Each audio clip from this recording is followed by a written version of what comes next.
لوگوں کے سامنے بیان کرائیں گے تو قرآن میں احکام کی دو قسمیں ہیں، ایک کا تعلق ہے عقیدے سے، ایک کا تعلق ہے عمل سے۔ عقیدے کی اہمیت زیادہ ہے یا عمل کی زیادہ ہے؟ بولو نا، عقیدے کی۔ اب عقیدے کی اہمیت زیادہ ہے تو عقیدے بہت ہیں اسلام میں، ایک توحید کا عقیدہ، رسالت کا عقیدہ، آخرت کا عقیدہ، جنت جہنم کا عقیدہ، فرشتوں کے وجود کا عقیدہ۔ تو ان میں سب سے اہم عقیدہ کون سا ہے؟ توحید۔ اب میں کبھی توحید بیان کرتا ہوں نا تو لوگ اس پہ بھی کہتے ہیں یار یہ کیوں، اس سے تو فلاں مسلک کے لوگوں کو تکلیف ہو رہی ہے، اس سے تو آپ کے ویورز کٹ رہے ہیں۔ تو میں ان سے کہتا ہوں بھائی اگر یہ بھی بیان نہیں کریں گے، توحید بھی اگر کھول کھول کے بیان نہیں کریں گے، تو بہتر نہیں ہے کہ میں بھی ایک چھولے کی ریڑھی لگا لوں؟ کیا ہو گیا؟ یعنی اگر قرآن کی جو ایک تو عقیدے سے اس کا تعلق ہے جس کی اہمیت عمل سے زیادہ، اور پھر عقیدے میں سب سے اہم عقیدہ کیا ہے؟ توحید۔ اور توحید میں بھی آگے یاد رکھو توحید کی اپوزٹ کیا ہے؟ شرک۔ توحید کا الٹ کیا ہوتا ہے؟ شرک۔ تو شرک کی نفی کرنا توحید ہی ہے نا۔ تو سب سے بڑا شرک پتہ ہے کیا ہے؟ اللہ کے سوا کسی کو مدد کے لیے پکارنا۔ یہ شرک کی سب سے بڑی قسم ہے اور سب سے خطرناک قسم ہے جس نے ہمیشہ مشرکوں کو برباد، ہر دور کے مشرک اس قسم کے شرک میں مبتلا ہوئے ہیں۔ وہ یہ نہیں کہتے تھے کہ اللہ جیسا اللہ بھی کوئی ہے، وہ کہتے تھے جیسے اللہ سے ہم ڈائریکٹ پکاریں تو بھی ٹھیک ہے، لیکن اللہ نے کچھ اختیارات اپنے بندوں کو بھی دے دیے ہیں، ان کو بھی پکارا جا سکتا ہے۔ اسی شرک کی نفی کے لیے دنیا میں پیغمبر آتے رہے ہیں، اور اسی کے لیے اللہ نے ہم سے ہر نماز کی ہر رکعت میں کہلوایا ایاک نعبد و ایاک نستعین، اے اللہ صرف تیری عبادت کریں گے۔ اللہ کو پتا تھا یہ عبادت کے مفہوم میں گھما دیں گے بات کو، اس لیے اگلا جملہ کہلوایا ایاک نستعین، مدد صرف تجھی سے، استعانہ مدد کو کہتے ہیں۔ تو اب یا اللہ مدد کے علاوہ تمام راستے اللہ نے بند کر دیے کہ نہیں کر دیے؟ تو یہ والی شرک کی بھی اگر ہم قسم بیان نہیں کریں گے، مصلحت کا شکار ہوں گے کہ ویور سوٹ رہے ہیں، لوگ خراب ہو رہے ہیں، تو بھائی پھر تو قیامت میں پکڑے جائیں گے۔ اللہ کہے گا میری وحدانیت بھی اگر تم سے ممبر پہ بیٹھ کے بیان نہیں ہو رہی تھی تو بہتر تھا کہ تم بھی یو پی پہ انڈا موڑ پہ ایک چھولے کی ٹھیلی لگا کے بیٹھ جاتے۔ تو یہ بڑا خطرناک شرک ہے۔ ہاں اس پر جو اشکالات ہوتے ہیں کہ پولیس کو بھی تو مدد کے لیے پکارا جاتا ہے، وہ تمام اشکالات کے میں ایک بیان میں جوابات دے چکا ہوں، اس کو سن لیا جائے دوبارہ۔ تو اس لیے میں کہتا ہوں بھائی اپنے حال پہ ترس کھاؤ، صرف یا اللہ مدد، صرف یا اللہ۔ ہم یہ نہیں کہہ رہے کہ جس نے یا رسول اللہ مدد کہا وہ کافر ہو گیا، نہ نہ، کفر کا فتویٰ لگانے میں بہت احتیاط ہے، کیونکہ ہم مجھ سے پوچھیں گے تمہارا مطلب کیا ہے اس کا، تو مطلب میں جا کے گہرائی میں کہیں سے بھی کوئی تعویل کھینچ تان کے نکالی جا سکتی ہو کہ ہو سکتا ہے اس کا یہ مفہوم ہو، تو اس کو مومن ہی کہا جائے گا جب تک 100% وہ واضح طور پر نہ کہہ دے۔ لیکن یہ جملہ بہت ڈینجرس ہے۔ کفر کا فتویٰ دنیا میں لگانے میں تو احتیاط ہے، مگر آخرت میں اللہ بھی احتیاط سے کام لے گا فتویٰ لگانے میں، ایسا نہیں ہے۔ وہ تو ہمارے لیے اللہ نے کہا ہے کہ تم دل کے حال نہیں جانتے، اللہ تو دلوں کا حال جانتا ہے، اللہ کو پتا ہے کون کس نیت سے کہہ رہا ہے۔ تو اس لیے میرے بھائی اپنے حال پہ ترس کھاؤ، اپنے مذہبی رہنماؤں کے کہنے پر توحید کا راستہ نہ چھوڑو۔ عیسائی بھی اپنے آپ کو توحید پرست کہتے ہیں کہ ہم ایک اللہ کو مانتے ہیں، مگر اللہ کو ان کی توحید قبول نہیں ہے۔ تو اگر آپ بھی یا اللہ مدد، یا رسول اللہ مدد، یا علی مدد، یا غوث آدم مدد، سارے اللہ کے علاوہ پتہ نہیں درجنوں لوگ ہیں، اور یا رسول اللہ انظر حالنا، اے نبی ہمارے حالت پر رحم کریں، اے نبی ہماری طرف دیکھ، یہیں سے بیٹھے بیٹھے پکار رہے ہیں نبی کو، اور یہ عقیدہ ہے کہ نبی صلی اللہ علیہ وسلم بنفس نفیس ہماری مدد کریں گے، یہیں سے بیٹھے ہوئے ہمارا کلام سن رہے ہیں، اور خود قبر میں سے ہوتے ہوئے ہماری مدد وہیں سے کر لیں گے کیونکہ اللہ نے آپ کو اختیارات دے دیے ہیں۔ بھائی یہ شرک ہے، اللہ نے کسی کو کسی کی مدد کا اختیار نہیں دیا۔ ہاں وہ اختیارات جو اسباب کے دائرے میں آتے ہیں، اسباب کے جس کی کوئی سائنٹیفک لاجک ہو، جیسے پولیس کو مدد کے لیے پکارے ہیں تو موبائل آئے گی، اس طرح سے، وہ تو لاجک ہے نا اس کی۔ ان لاجک جو مدد ہوتی ہے کہ جس میں کوئی ذرائع یا اسباب نہ ہو، یہ مدد صرف کون کر سکتا ہے؟ اللہ۔ اس کا اللہ نے کسی کو اختیار نہیں دیا۔ تو ہم نبی صلی اللہ علیہ وسلم کے بارے میں عقیدہ رکھتے ہیں تمام پیغمبروں کے سردار، بلکہ بعد از خدا بزرگ توئی قصہ مختصر، اللہ کے بعد نبی ہی کا مقام ہے. قصہ مختصر. شاعر نے کیسی پیاری بات.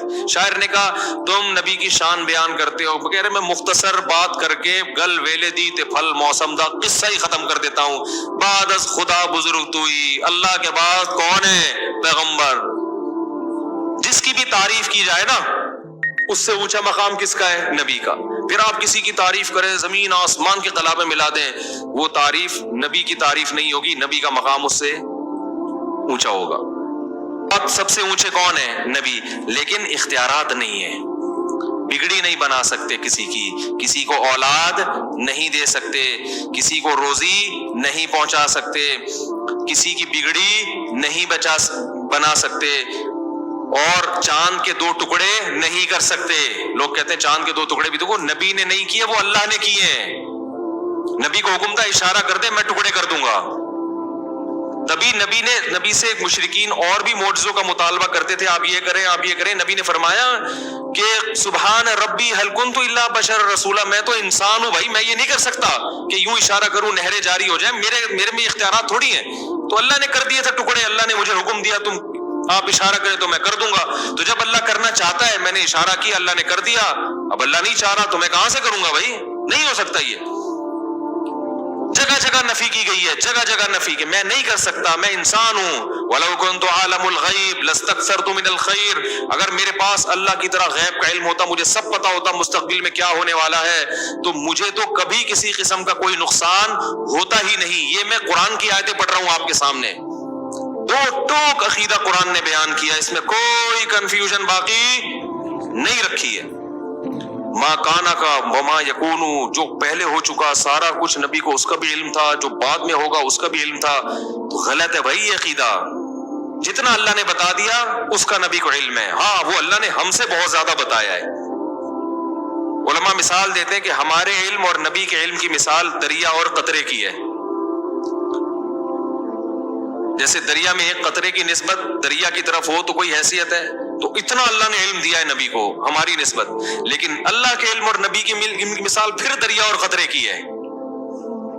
سمجھ رہے؟ کتنی جگہ قرآن میں آتا ہے یسألونک عن الساعہ, یہ لوگ آپ سے پوچھتے ہیں قیامت کب آئے گی, نبی کہہ دو علمھا عند ربی, مجھے نہیں پتا کب آئے گی, اللہ کو پتا ہے. سب باتوں کا آپ نے نہیں بتایا, بہت سی باتوں میں آپ نے کہا مجھے علم نہیں ہے. تو یہ عقیدہ کہ سب کچھ علم تھا, ساری چیزوں کا علم تھا, یہ شرک ہے, کفر ہے. یہ اللہ کی صفت علم ہے, نبی کو کیا کر رہے ہیں؟ شریک کر رہے ہیں. تو اپنے ایمان کو بچاؤ, توحید کے بغیر مغفرت کا امکان نہیں ہے. چاہے راتوں میں تہجد کے محراب بنا دو ماتھے کے اوپر, چاہے رو رو کے پاگل ہو جاؤ, اللہ نہیں مغفرت کرے گا. 2 ٹوک الفاظ میں کہہ دیا اللہ نے. پہلے اللہ کو اللہ سمجھا جائے گا تو پھر اللہ سے مانگا جائے گا. تبھی اللہ نے کہا مانگنے سے پہلے بھی کیا, ایاک نعبد و ایاک نستعین کا اقرار. حدیث میں, بخاری کی حدیث ہے, نبی صلی اللہ علیہ وسلم نے فرمایا کہ بندہ جب سورہ فاتحہ پڑھتا ہے تو کہتا ہے الحمدللہ رب العالمین, تو اللہ تعالیٰ بندوں سے کہتے ہیں حمیدنی عبدی, میرے بندے نے میری حمد و ثنا کی ہے. وہ سکھائی بھی اللہ نے. جب کہتا ہے الرحمن الرحیم تو اللہ کہتے ہیں اثنا علی عبدی, میرے بندے نے میری ثنا خوانی کی ہے, مجھے رحمان اور رحیم کہہ کے پکارا ہے. پھر جب بندہ کہتا ہے مالک یوم الدین, روز جزا کا مالک ہے, تو اللہ کہتے ہیں مجدنی عبدی, میرے بندے نے میری بزرگی اور میری شان کو بیان کیا کہ میں مالک ہوں گا قیامت کے دن. پھر انسان کہتا ہے, جب مسلمان نماز میں کہتا ہے ایاک نعبد و ایاک نستعین, اے اللہ صرف تیری عبادت کریں گے, صرف تجھ سے مدد مانگیں گے. تو اللہ کہتے ہیں ھذا بینی و بین عبدی, یہ میرے اور بندے کے درمیان ایگریمنٹ ہو گیا ہے. یہ کیا ہو گیا ہے؟ اس نے وعدہ کر لیا, اب اس وعدے کے بدلے میں اس کو کیا دوں گا. ولی عبدی ما سأل, اب یہ دعا مانگنے کے قابل ہوا ہے, اب جو مانگے گا دوں گا اس کو. اس ایگریمنٹ کے بغیر اللہ نہیں دے گا.